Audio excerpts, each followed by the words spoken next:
नमस्कार। आजकल petrol pump पर ना एक नए नाम की बड़ी चर्चा है, E20 पेट्रोल। हाँ, सुनने में आ रहा है काफी। तो ये E20 मतलब ये है क्या आखिर, अगर बिल्कुल आसान शब्दों में समझें तो? देखिए, ये पेट्रोल और इथेनॉल का एक मिश्रण है।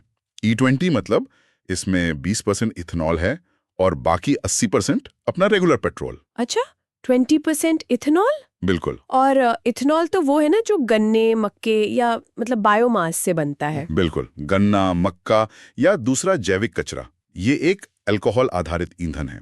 और हाँ, ये नवीकरणीय है, मतलब रिन्यूएबल। ठीक है, तो हमारे पास जो जानकारी है वो इसी E20 को समझने में मदद करेगी। इसके फायदे क्या है, नुकसान क्या है, और सबसे जरूरी हमारी गाड़ियों पर इसका क्या असर पड़ेगा। हाँ, ये जानना बहुत जरूरी है। खासकर भारत जैसे देशों में जहां अब ये मिलने लगा है। तो ये सिर्फ एक नया फ्यूल नहीं है, बल्कि कह सकते हैं कि ऊर्जा, पर्यावरण, अर्थव्यवस्था से जुड़ा एक बड़ा कदम है। बिल्कुल सही। तो चलिए फिर इस मिश्रण की थोड़ी गहराई में उतरते हैं और समझते हैं इसे। हाँ, जरूर। E20 पेट्रोल को ना एक बड़े बदलाव के हिस्से की तरह देखना चाहिए। हम जो पेट्रोल, डीजल जैसे जीवाश्म ईंधन पर इतने निर्भर हैं, ये उस निर्भरता को कम करने की एक कोशिश है अच्छा। और एक ज्यादा साफ, टिकाऊ ऊर्जा की तरफ एक कदम है। इथेनॉल की खास बात यह है कि इसे देश में ही बनाया जा सकता है। हाँ, ये तो है। इससे हमें बाहर से कच्चा तेल कम मंगाना पड़ेगा।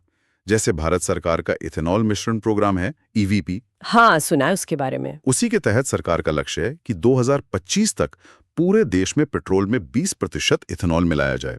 मकसद साफ है, कच्चा तेल कम खरीदना और गाड़ियों से जो धुआं निकलता है, कार्बन उत्सर्जन, उसे कम करना।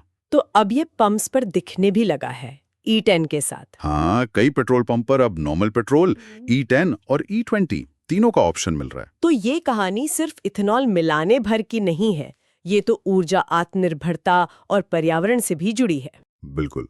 चलिए, सबसे पहले इसके जो अच्छे पहलू हैं, फायदे, उन पे बात करते हैं। एक थोड़ी टेक्निकल सी बात है लेकिन दिलचस्प है। कहते हैं इथेनॉल का ऑक्टेन नंबर पेट्रोल से ज्यादा होता है। हाँ, काफी ज्यादा। सामान्य पेट्रोल का ऑक्टेन नंबर होता है करीब 91, इथेनॉल का होता है लगभग 108। ओह, 108। तो फिर E20 का ऑक्टेन नंबर भी ज्यादा होगा। हाँ, जाहिर है। जब 20% इथेनॉल मिला देंगे तो E20 मिश्रण का ऑक्टेन रेटिंग बढ़कर करीब 96 से 98 तक पहुंच जाता है। 96, 98। तो इसका फायदा क्या है? ये ऑक्टेन नंबर बढ़ने का मतलब क्या हुआ इंजन के लिए? देखिए, हायर ऑक्टेन नंबर का मतलब है कि फ्यूल इंजन सिलेंडर में ज्यादा दबाव झेल सकता है, बिना समय से पहले जले, जिसे हम इंजन नॉकिंग या पिनिंग कहते हैं, वो कम होता है। अच्छा। इससे इंजन की जो कंबशन एफिशिएंसी है, मतलब ईंधन जलाने की क्षमता, वो बेहतर हो सकती है। आसान भाषा में कहें तो इंजन ज्यादा स्मूथ चल सकता है और शायद थोड़ा बेहतर परफॉर्म करे। तो ये एक फायदा हुआ। और क्या फायदे हैं इसके जो सीधे सीधे हमें या देश को असर करते हो? हाँ, कई हैं। पहला तो वही जो मैंने पहले कहा, कच्चे तेल का आयात कम होगा, एथेनॉल देश में बनेगा, गन्ने मक्के से तो डॉलर बचेंगे, विदेशी मुद्रा भंडार बचेगा। ये तो बड़ा पॉइंट है। और दूसरा, ये पर्यावरण के लिए बेहतर माना जाता है। एथेनॉल में ऑक्सीजन होती है तो पेट्रोल ज्यादा पूरी तरह से जलता है। अच्छा, मतलब क्लीन बर्निंग। हाँ, एक तरह से। इससे कार्बन मोनोऑक्साइड, CO और हाइड्रोकार्बन जैसे जो हानिकारक गैसें हैं, उनका उत्सर्जन कम होता है। और CO2 उत्सर्जन भी कुछ हद तक कम होता है, क्योंकि एथेनॉल बनाने वाले पौधे CO2 सोखते हैं। ये पर्यावरण वाला पॉइंट तो वाकई बहुत जरूरी है आजकल। कम धुआं मतलब बेहतर हवा। बिल्कुल, खासकर शहरों के लिए बहुत मायने रखता है। ठीक है, तीसरा फायदा? तीसरा, एथेनॉल नवीकरणीय है। पेट्रोल तो जमीन से निकलता है, खत्म हो जाएगा एक दिन। हाँ, ये तो है। पर इथेनॉल फसलों या उनके कचरे से बनता है, जिसे हम हर साल उगा सकते हैं। ये सस्टेनेबल है। और चौथा? आपने किसानों का जिक्र किया था। हाँ, चौथा फायदा है किसानों को समर्थन। जब इथेनॉल बनाने के लिए गन्ना, मक्का खरीदा जाएगा तो किसानों को उनकी फसल का दाम मिलेगा, एक और आमदनी का जरिया बनेगा। इससे ग्रामीण अर्थव्यवस्था को भी सहारा मिलता है। तो कुल मिलाकर कम आयात, साफ हवा, रिन्यूएबल सोर्स और किसानों को फायदा, ये तो काफी पॉजिटिव तस्वीर लगती है। हाँ, ये फायदे हैं जो इसे आकर्षक बनाते हैं।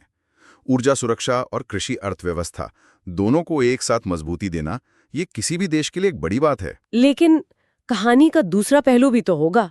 E20 के साथ कुछ दिक्कतें या नुकसान भी जुड़े होंगे। बिल्कुल, हर चीज के दो पहलू होते हैं। सबसे ज्यादा जो बात होती है वो है माइलेज का कम होना। हाँ, ये मैंने भी सुना है। क्यों होता है ऐसा? देखिए, इथेनॉल में ना पेट्रोल के मुकाबले प्रति लीटर ऊर्जा कम होती है, उसके एनर्जी डेंसिटी कम है। अच्छा, मतलब 1 लीटर इथेनॉल उतनी पावर नहीं देता जितनी 1 लीटर पेट्रोल। सीधी भाषा में कहें तो हाँ। तो जब आप E20 इस्तेमाल करते हैं जिसमें 20% इथेनॉल है, तो आपकी गाड़ी की माइलेज थोड़ी कम हो जाती है। कितनी कम? कुछ अंदाजा है? आमतौर पर लगभग 5 से 10% तक की कमी देखी जा सकती है। मतलब अगर आपकी गाड़ी 15 किलोमीटर प्रति लीटर देती थी, तो E20 पर शायद 13.5 से 14.25 के बीच दे। ओ, तो मतलब पेट्रोल पंप के चक्कर थोड़े बढ़ सकते हैं। हाँ, ये हो सकता है। ये ऊर्जा घनत्व का सीधा गणित है। आपको उतनी ही दूरी तय करने के लिए थोड़ा ज्यादा E20 लगेगा। ठीक है। माइलेज के अलावा और क्या चिंताएं हैं?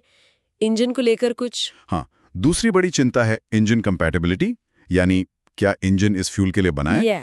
इथेनॉल की केमिकल प्रॉपर्टीज थोड़ी अलग होती हैं। मतलब? ये कुछ चीजों के लिए थोड़ा कह सकते हैं आक्रामक हो सकता है। खासकर पुरानी गाड़ियां जो शायद 2008-10 से पहले बनी हैं, वो इथेनॉल मिक्स के लिए डिजाइन नहीं की गई थी। तो उनमें क्या दिक्कत आ सकती है? इथेनॉल कुछ तरह के रबर और प्लास्टिक पार्ट्स को जो फ्यूल लाइन या इंजन में होते हैं, समय के साथ खराब कर सकता है। उनमें कोरोजन यानी जंग लगने जैसी समस्या भी आ सकती है। अरे बाप रे! मतलब फ्यूल लाइन लीक हो सकती है या इंजन पार्ट्स खराब? ये संभव है अगर गाड़ी कंपैटिबल नहीं है तो। लंबे समय तक इस्तेमाल करने से फ्यूल पंप, इंजेक्टर्स, सील्स वगैरह को नुकसान पहुंच सकता है और इनकी मरम्मत महंगी होती है। ये तो सीरियस बात है। और कुछ? एक और चीज है, इथेनॉल पानी सोखता है।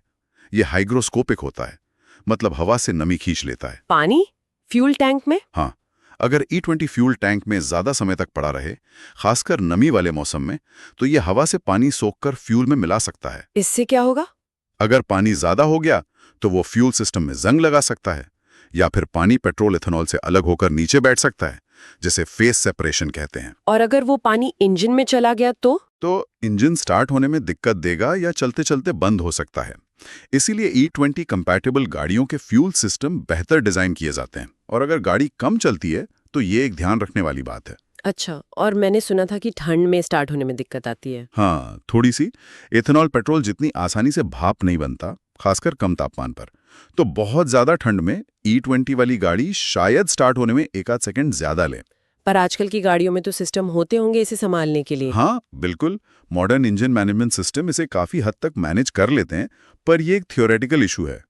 और एक वो बहस भी तो है, खाना बनाम ईंधन वाली, फूड वर्सेस फ्यूल। हाँ, ये एक बहुत बड़ा सामाजिक आर्थिक सवाल है।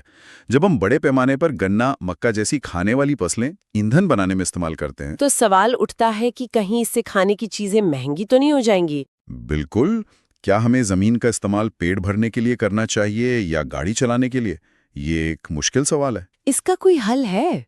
भविष्य में शायद सेकंड जनरेशन इथेनॉल से, वो इथेनॉल जो खेती के कचरे जैसे पराली या लकड़ी का बुरादा, शैवाल वगैरह से बने, मतलब नॉन फूड सोर्स से। अच्छा, अगर वो टेक्नोलॉजी कामयाब और सस्ती हो जाती है तो ये फूड वर्सेस फ्यूल वाली बहस कम हो सकती है। पर अभी वो टेक्नोलॉजी महंगी है और बड़े स्केल पर नहीं है। तो ये सब देखते हुए सबसे जरूरी सवाल जो किसी भी गाड़ी वाले के मन में होगा, मेरी गाड़ी में E20 डाल सकते हैं या नहीं? यही सबसे अहम सवाल है। जानकारी ये कहती है कि ज्यादातर नई गाड़ियां, खासकर जो भारत में या ग्लोबली 2023 के आसपास या उसके बाद बनी हैं, वो E20 कंपैटिबल बनाई जा रही हैं। मतलब मैन्युफैक्चरर्स अब ध्यान रख रहे हैं। हाँ, वो इंजन और फ्यूल सिस्टम में ऐसे मटेरियल लगा रहे हैं जो इथेनॉल झेल सके, और इंजन की ट्यूनिंग भी E20 के हिसाब से कर रहे हैं। लेकिन ज्यादातर कहा आपने? मतलब सारी नई गाड़ियां नहीं। हाँ, ज्यादातर पर ध्यान देना जरूरी है। हमेशा कंफर्म करना बेस्ट है। और पुरानी गाड़ियों की कहानी तो बिल्कुल अलग है। मतलब अगर किसी के पास मान लीजिए 10-12 साल पुरानी गाड़ी है तो बहुत ज्यादा संभावना है कि वो E20 के लिए डिजाइन नहीं की गई होगी। उसमें सिर्फ E0 यानी शुद्ध पेट्रोल या ज्यादा से ज्यादा E10 यानी 10% इथेनॉल डालना चाहिए, अगर वो भी अलाउड है तो। और अगर गलती से डाल दिया E20 पुरानी गाड़ी में, तो जैसा हमने डिस्कस किया, इंजन पार्ट्स को नुकसान हो सकता है, परफॉर्मेंस गिर सकती है और गाड़ी की वारंटी भी जा सकती है। तो फिर पता कैसे करें? सबसे सुरक्षित तरीका है अपनी गाड़ी का ओनर्स मैनुअल चेक करें, या फ्यूल टैंक के ढक्कन पर अक्सर स्टिकर लगा होता है। और अगर मैनुअल नहीं है या स्टिकर नहीं है? तो गाड़ी बनाने वाली कंपनी की वेबसाइट देखें या उनके ऑथराइज सर्विस सेंटर से पूछें। अंदाजे से बिल्कुल न डालें। बिल्कुल सही, बिना कंफर्म किए रिस्क नहीं लेना चाहिए। बिल्कुल नहीं। अच्छा, अगर हम परफॉर्मेंस की तुलना करें E0, E10 और E20 में क्या फर्क है? ठीक है, इसे पॉइंट वाइज देखते हैं। ऑक्टेन E0 में सबसे कम लगभग 91, E10 में थोड़ा ज्यादा करीब 94, E20 में सबसे ज्यादा 96, 98। तो ऑक्टेन में E20 बेस्ट है? हाँ, एनर्जी प्रति लीटर E0 में सबसे ज्यादा, E10 में थोड़ी कम, E20 में सबसे कम। यहाँ E20 पीछे है। हाँ, उत्सर्जन एमिशंस E0 में सबसे ज्यादा हानिकारक गैस है, E10 में कम, E20 में और भी कम, खासकर CO हाइड्रोकार्बन। पर्यावरण के लिए E20 बेहतर? बिल्कुल। माइलेज E0 में सबसे ज्यादा, E10 में थोड़ी कम, E20 में लगभग 5 से 10% कम। और माइलेज में E20 सबसे कम। करेक्ट। तो ये एक तरह का ट्रेड ऑफ है। मतलब आपको E20 से थोड़ा ज्यादा ऑक्टेन और कम प्रदूषण मिलेगा, हाँ, लेकिन थोड़ी कम माइलेज की कीमत पर। बिल्कुल। अब सवाल यह है कि क्या एक आम ड्राइवर को रोज की ड्राइविंग में उस बढ़े हुए ऑक्टेन का फर्क महसूस होगा? शायद ज्यादा नहीं। हाँ, शायद हाई परफॉर्मेंस कार में फर्क पता चले। शायद। लेकिन माइलेज का फर्क जेब पर जरूर महसूस हो सकता है। ये हर किसी की अपनी प्रायोरिटी है। सरकारें भी तो कुछ कर रही होंगी इस बदलाव को सपोर्ट करने के लिए। हाँ बिल्कुल।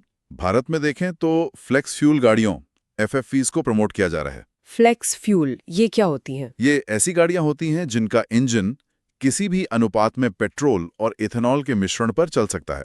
मतलब E10, E20, E85, 85% इथेनॉल, या सिर्फ पेट्रोल।